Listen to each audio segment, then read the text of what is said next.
Hey friends, it's Missy again. Thanks so much for being here today. I'm finally back with a layout using some older supplies. I'm so excited to do this. I just have been so busy the past several months. I have not had a chance to dive into my stash and create something just for fun. So that's what I'm going to do today. And I'm going to try my hand at making some origami butterflies. I've been very inspired by Paige Evans' layouts where she creates origami shapes out of paper. She's done stars. She recently made a layout with origami hearts, and I thought, let me see what I could do with origami. I've never tried that before, and I went to Pinterest and discovered how to make origami butterflies. So I'm going to show you how to do this. It's pretty easy. I've already started here. All you need is paper that is a perfect square. Doesn't matter what size it is. And then you're just going to start by folding corner to corner. Both sides or both directions. So you are going to have your creases in the paper going from diagonally on each corner. And then you're going to fold the bottom half up to the top half and create a rectangle just like this. And then every time you fold it, you just want to make sure that you press really hard so you get a nice crisp fold in the paper, just like that. So then you're going to take the paper in your hand and push down on the corners to push it in side of the rectangle, and that's going to create a triangle, and it's kind of like a little pyramid here. It can stand up on its own just like that. Pretty easy so far, right? Okay, now you're going to take that triangle and you're going to fold it in half again and then press down, and of course the more you fold it the thicker it's going to get, so just take your time and press it really firm in between your fingers there. And then you've got this open area here, the four sides that are kind of open. This is where you're going to create the butterfly wings, and you want to take your scissors and just kind of round out the edges there, and you could actually cut more into the center to kind of create the slope of the wings, but I'll show you another way to do that later. So when you open it, you've got four pieces here basically kind of sticking out at you. You're going to open it, flatten it down, and then fold the two inner wings down toward the center or the lower point, the lower bottom half of this, and then press those down. I hope this makes sense. I'm not very good at explaining origami because this is my first time doing it, so hopefully this is making sense. All right, so now you can see what we've got there. This is basically the butterfly. Now to give the dimension, you're just basically going to lay it down, and then the back piece, you're going to fold it up, and the more you pull it and fold it, the bottom wings are going to pop up. And so this is what's going to create the little dimensional part of this butterfly. So you just bend it up and squeeze it together, and you're going to have this little triangle piece that kind of hangs over. And I do modify this a little bit because I am going to put this on a layout and I want to be able to stitch through them, so I don't want them so puffy that I can't do anything with them on a page. So when you fold the wings back down, since you pulled that back piece up, you get this little rise in the middle of the body. And then you have this piece on the back. So if you were not going to use these on a layout, you know, you could glue this down or whatever. I wanted to give the wings a little more dip in toward the body of the butterfly. So here's where I just took my scissors and did a little bit of trimming. But the more I made these off camera, I realized that you could just do this when you're trimming the round part of the tip of the wings before. You could just keep trimming a little bit more instead of doing it after the fact, but either way works. So what I'm going to do here with this little piece that folds over the top is I'm just going to trim that off, and you're not even going to see that in the end, but you're still going to get these dimensional butterflies. And I think these are so cute, and you can make different sizes of these. They're perfect for a scrapbook layout if you like doing things like this, and if you like dimension. You know, I just wasn't in the mood to use a cut file, and I wasn't in the mood to use my punches, but I wanted to do something different, and so I went for this. And if what I'm explaining makes no sense to you, or you're just lost like I was in the beginning, if you go to Pinterest and you search origami butterfly tutorial, it will pop up. You'll see several different ways to do this, or different videos explaining it. And if I can do this, anybody can do it, because I'm definitely not an origami expert. So the collections that I'm using for this are the Dear Lizzie Daydreamer collection. Do you guys remember that one? It's so gorgeous. One of my favorite Dear Lizzies of all time, as well as some Bella Boulevard. I used to be on the Bella Boulevard design team, I think back in 2015, 2016. So I have a lot of leftover collections from then. So I'm going to wind up using, I think, a couple of, I think I have Oh My Stars, I have Addison and Alex, some Illustrated Faith, Christmas collections. I just kind of pulled out this big stack of paper and some sticker sheets and went for it. All right, so I turned my camera off and just kind of went for it. I made some bigger ones, I made some smaller ones, and you can kind of see how I got better with time with the trimming, and it's all just dependent on the shape of the butterfly that you want, but you just kind of play around with it. But yeah, they're pretty easy to make. So I went through the Dear Lizzy stack and I found these two papers. I wanted to challenge myself to not use white as my background. So I love both of these. I like the yellow, I like the light mint color, and I'm going to gesso these up so they're not going to be super busy, because both of these pattern papers are very busy. There's a lot of pattern going on, and you know, it's kind of hard to see the background with all the butterflies on top of all these images, and vice versa. I don't want it to be so busy. So the way I fix that when I use pattern paper as a background is gesso, because you know I love mixed media, and I'm definitely going to do a lot of mixed media on this. And the gesso, this is white gesso by Liquitex, and what it's going to do is sort of soften up all of these flowers, and it's going to protect my paper from any liquid that I'm going to add, and it's also going to create a white space. It's going to just sort of fade out all these, or not all of the flowers. I still want the background to be visible, and I still want it to be yellow, but this is just going to sort of tone down the area where all of those butterflies are going to go. So you're going to be able to see them a lot more, and they're not going to get lost in this busy background. Because I think that that's an important thing to do, is to watch the busyness of everything. If you want things to stand out, you don't want to put it right on top of something that's really busy already, because it's going to get lost.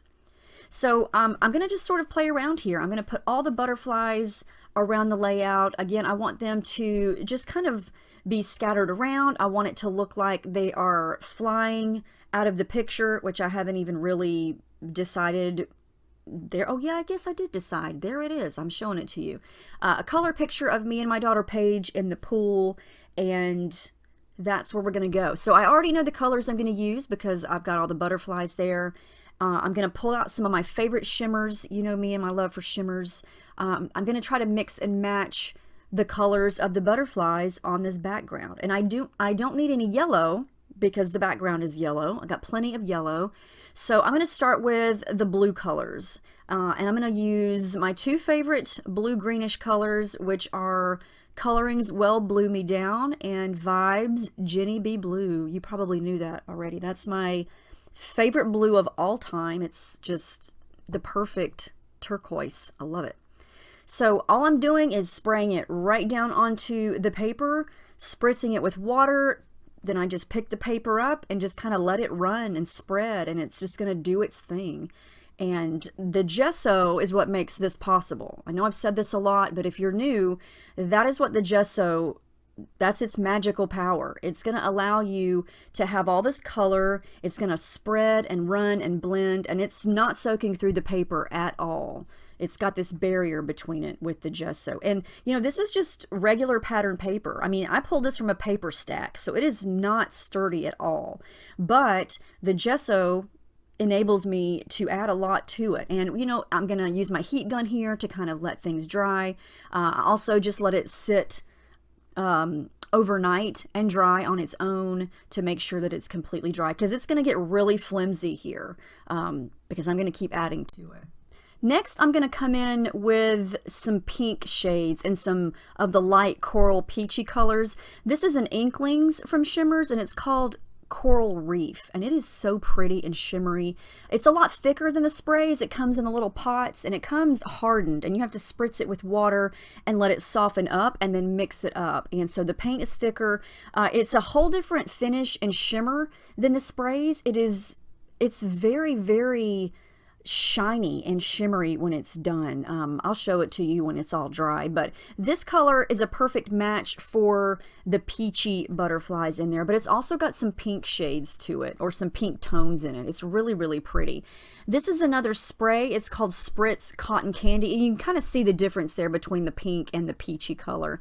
But yeah, I'm just trying to get those three main colors here. I'm using my brush. I'm using the extra water to kind of spread it around a little bit more.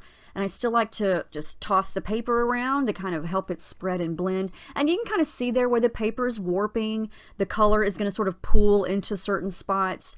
But you can avoid that just by continually you know, turning the paper and lifting it up, using your brush to help spread it around, also using your heat tool there to dry it little by little. So, and I made sure that the blue part was dry before I came in with these other colors. And this definitely looks like a hot mess. I always say that mixed media looks like a hot mess here when you're making your backgrounds, but when you put everything back on top of it, it looks totally different. It's going to transform the whole thing once you put your photo back on top of it and all those butterflies. So all I'm going to do here is come back in with the same colors and just add some splatters using the Jenny B blue, the Well Blue Me Down, and the pink colors that I used. And in the end, once I put all the butterflies and the photo back on top of this, the splatters and all of the color are basically going to become secondary, because the first thing that you're going to notice is all of the butterflies, and then you're going to notice the photo, and you're going to be able to see all of these splatters in the background kind of peeking through everything. But here you can see all the shimmer of all the colors, and I just think that's so pretty. I love that. I love making me a background. Oh, goodness. It's my favorite thing. All right, so now we're going to sort of put everything back on top of it and see how it looks. I'm trying to, you know, like I put the yellow butterfly on top of the blue section and kind of mix and match the colors. So you've got various color butterflies on different color background. And I want different sizes and different places because, you know, when a bunch of butterflies fly around, they're not in any specific formation. But I just wanted the whole idea of them kind of looking like they're flying out from behind the photo there. All right, so I kind of like the way this looks. I'm going to take my tape gun and give each one of them a little bit of tape and put them in place, because I'm going to stitch through all of these butterflies using my sewing machine here in just a second. And like I said, they're pretty dimensional, but they went through my sewing machine okay, because they weren't that thick. But you can kind of see here, I just used white thread and I just went right through the middle of each one. The wings are still movable, but look at this dimension here. I love that. Oh my goodness. So they're still dimensional, but they're still kind of flattened out, which is fine because, again, they're on a layout. You know, if I was going to hang this on the wall, then I would probably try to just glue them down and make them a little more puffy. But in this case, I wanted them to be a little bit flatter. All I'm doing now is adding a little bit of tissue paper and adhesive foam behind my photo to kind of raise it up off the page a little bit and to give it a little bit of dimension. And then I'm coming in with my thread. I've got some of the darker turquoise color, some of that peachy pink, and some of that golden yellow. And I'm going to keep it kind of tight around the photo there. I love thread for pops of color, texture. It just adds a little bit to the whole messy factor since, you know, the background is messy. But yeah, I love adding some thread in there, and I know that my photo is going to stay right where it is. So for my title, I'm going to mix and match. I pulled out this Heidi Swapp sticker book from a few months ago. We got it in the Hip Kits one month. But I'm going to tone down this bright gold by smudging a little bit of white gesso over it. It just makes it a little more matte instead of so shiny. And then I stuck it to a piece of scrap vellum here, and I'm going to fussy cut it out. And this is just going to allow me to move it around, and it's going to make it stand out a little bit more. So it's basically a die cut now. So I'm going to add in that mint color thread that I just mentioned right there at the bottom. And then my title is going to be Magical Kisses, because that's what my daughter's doing here. We were in the pool one day and she just decided to come over and start loving on me and giving me smooches. which is my favorite thing in the whole world. So naturally, I have to try to document that because they make the sweetest photos, and I just love her little face. She's so cute. So I'm going to use Magical here from this sticker, and then this is some of the Bella Boulevard Illustrated Faith. I think this is the You Are Loved, I think is what this collection's called, but these big chunky pink cardstock alpha stickers matched the pink perfectly. So I'm going to create the word kisses using those down at the bottom. And if you notice, you can see that they kind of blend in. They don't stand out a lot, so I'm going to fix that here in just a second. I am going to use my T-square ruler to make sure that they are kind of straight. And then I'm going to go through a couple more of the sticker sheets here. This is the Oh My Stars sticker sheet, and I'm going to use this little sticker that says Cutie Pie Honey Bunch. I thought that was adorable. And then this is a Christmas Illustrated Faith collection. There's this heart I wanted to use. It just says Loved. And I tried a couple other things, but then I felt like it was just getting to the point to where it was pretty much full. You know, sometimes your layout is just full and you don't need to overdo it. It's going to get to the overkill point. So I'm going to make sure everything is glued down with those letters because things never want to stick to gesso.